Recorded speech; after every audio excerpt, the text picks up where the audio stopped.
Let's say we have two people, Sally and Pat. Sally says three things. If she were 2, Pat would be 12. If she were 5, Pat would be 15. And if she were 9, Pat would be 19. If I were to write this as an equation, it would look like this.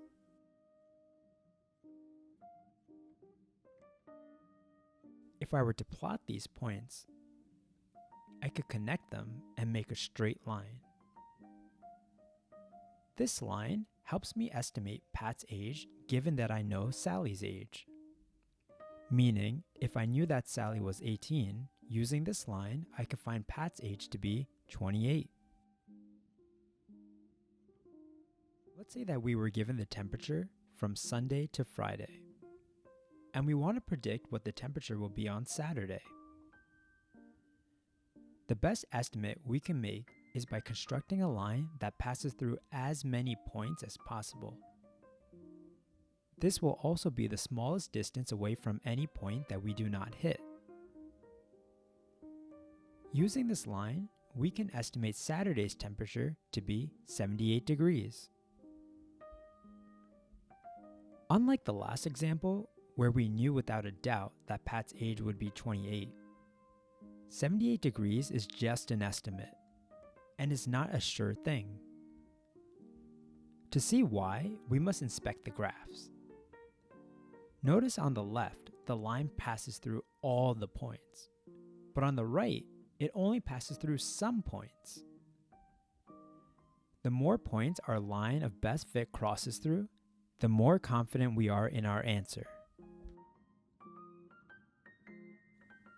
The number of pizzas ordered from a pizzeria are measured from January to November and are given as followed.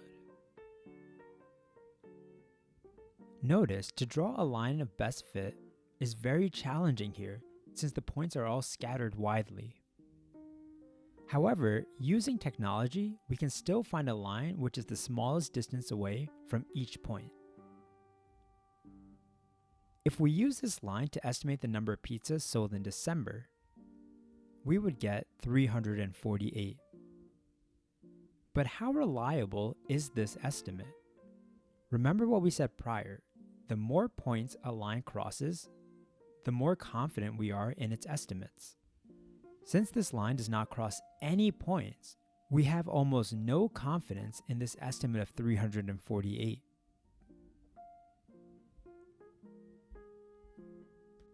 Let's look at some statistical jargon now. This line, that has the smallest possible distance from each point, is called the regression line. And it looks very similar to the setup of a linear equation that you guys have learned in high school. The only difference is that your variables are named differently.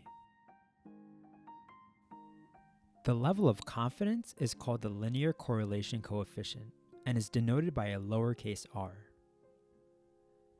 If r is equal to 1, it means that all points are lined up perfectly, and we have 100% confidence in our estimate. If r is 0, that means my points are all scattered throughout and we have 0 confidence in our estimate. Note that if my points are also lined up horizontally, this also implies 0 confidence. Every decimal point between 0 and 1 describes something about our points. The closer the r value is to 1, the more linear my points get. The closer they are to 0, the more scattered they get. If my regression line is sloped downward, then -1 implies 100% confidence, but 0 still implies 0 confidence. Similarly, every number between -1 and 0 represents the spread of my points. In a statistical study, we don't need 100% confidence to assume that something is correlated. However, we just need to get close enough. The critical value we need to have confidence that our variables are correlated is dependent on how many numbers of pairs of data we have, or how many points we have.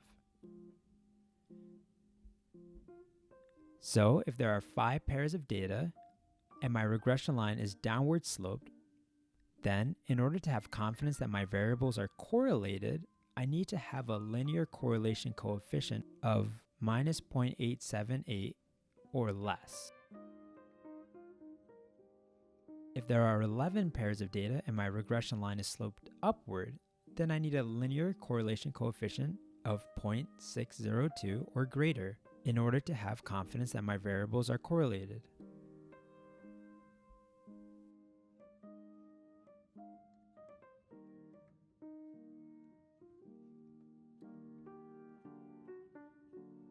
Last thing to remember is that just because things are correlated does not imply that one is the result of the other.